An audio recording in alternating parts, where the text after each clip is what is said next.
Videoed for my protection and yours. What's your name, officer? Please identify yourself. McLeod from the Clewiston Police Department. And you, sir? Officer Garza, Clewiston Police Department. And what am I being pulled over for? Well, 2 reasons. 1, you made a turn back there without a turn signal. 2, we had a call about you trying to sell something at a store, and at 2 different stores at that, not just one. So a suspicious activity call. And we had to make out with you to see who you are and what you're doing. Got you. Got you. So can I have your license, please? So what crime is that? Well, there wasn't a crime committed because we don't know if the items are stolen or not. Do you have suspicion that I committed a crime? Reasonable, articulable suspicion, either one of you, that I committed a crime, was about to commit a crime, somebody was in the process of committing a crime. Tim, are there any stipulations? Absolutely not. Except that you abide by the law. I am abiding by the No, law. you're not. You're asking me for my ID illegally. He conducted a traffic stop. That's not how that works. That is how. No crime has been committed. There's no reasonable, articulable suspicion. Excuse me. When you commit a traffic suspicion? There's no reasonable, articulable suspicion that a crime has been committed. That a crime has been committed. It was going to be committed. How do we know the stuff you have is not stolen? We got no way to prove it. No way. Not how that works. It's not. No way I can prove it. Please get your supervisor here. Sure.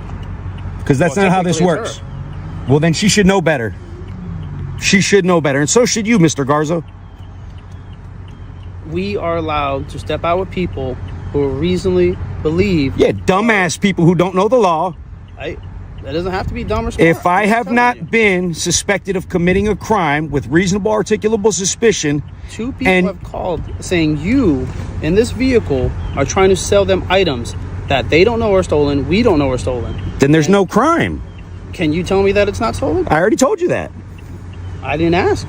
So how have you told me? Because you said that you got a phone call and I asked you if that was illegal and you said no. All right, guys, buckle up because this stop goes sideways instantly. The driver hits record fast as the officers show up with zero clarity and even less confidence. They start fishing, no crime, no evidence, just weak excuses about a turn signal and some suspicious selling. But the driver fires back, demanding real reasonable suspicion, and these officers clearly weren't ready for someone who actually knows the law better than they do. Called over the radio that's you. Here.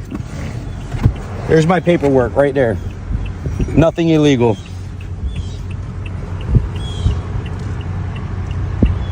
Was that so hard? No.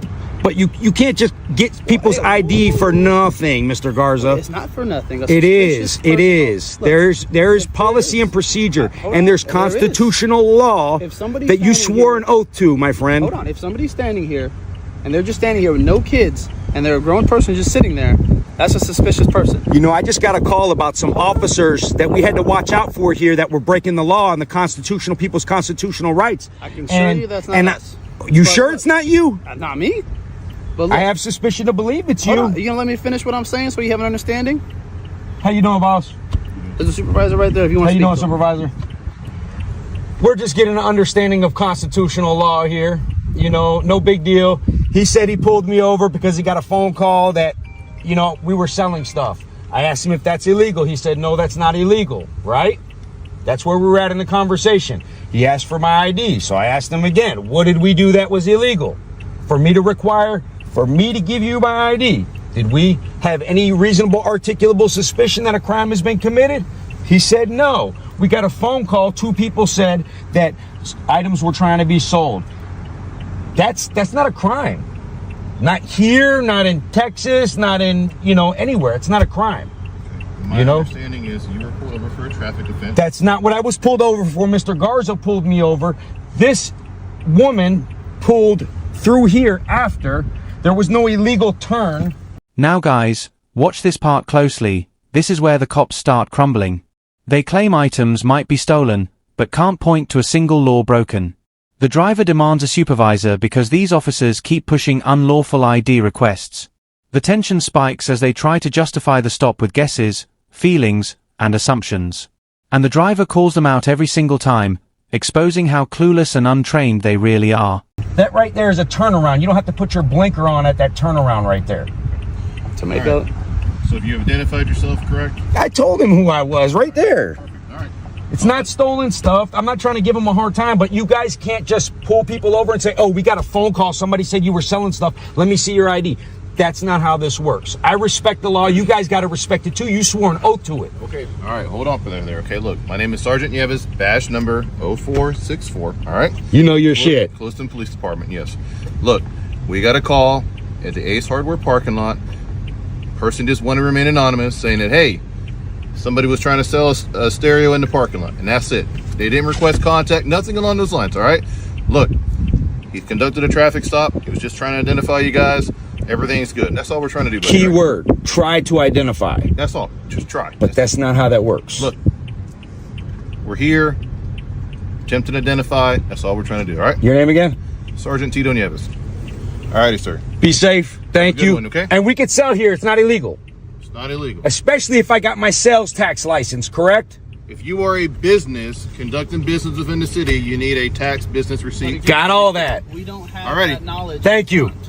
But you can't receive that knowledge illegally. But we can okay? ask you. Okay, and I can refuse. Yes, you can, but we still need to figure out what you're doing somewhere. So until we figure that You out, could try to figure it out. Until we figure that out, you are deemed a suspicious person. Do you understand? Yeah, but being a suspicious person is not somebody that has been deemed reasonable, articulable suspicion of committing a crime, about to commit a crime, in the process of committing a crime, would give you the only viable and reason to ask for my ID, period.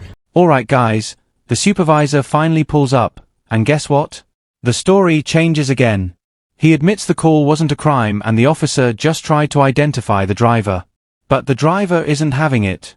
He breaks down constitutional law right to their faces, showing these officers that suspicion is not a crime and a random phone call doesn't magically create authority. You can literally see them running out of excuses in real time. There's no exceptions at all. So the traffic stop means nothing. That wasn't a traffic stop. So you made. You specifically told me, and you are being recorded in my truck too. You specifically told me when I asked you why I was being pulled over. You specifically stated that you got a phone call about suspicious activity. I'm telling you, when she pulled up afterwards, because she came from this way. Well, I'm teaching you. How are you supposed to learn if you don't listen? What do you mean? How are you supposed to learn if you don't listen? I already know what the fuck I'm doing. That's the problem with closed-minded people. That's why I already know what I'm doing. Listen. That's why he left. That's why you're going to leave. And that's why she left without getting my fucking ID. You see what I'm saying? Well, I'm still conducting a traffic stop, so I do need your ID. There's no traffic stop. For what? There's no legal traffic stop. Turn, do you not have to signal which way you're going? On that turnaround right there, you do not have to signal. Absolutely not. Because it's not a left turn. What is it? I'm turning. It's a turnaround. That's what that's made for. There's no stop sign there. There's a stop sign right there. That's not where I turned around at. I turned around further up. So you did a U-turn. I didn't turn around right here. Oh, all right. Stop trying to dig, dude. That's not how this is going to work, dude. I'm doing what my sergeant says. Here you are, sir. Do what the Constitution says. 10-4. Your sergeant ain't going to cover your ass when you get sued. And this is where everything completely collapses for the cops. The officer tries to restart the traffic stop lie, but the driver shuts him down hard. He explains the turnaround law, proves the officer is wrong, and exposes how they twisted the story. The officer keeps digging, desperate to justify the stop, but it's over. The driver stands firm, calls out their unlawful actions, and reminds them the Constitution, not their sergeant, decides what they can and can't do.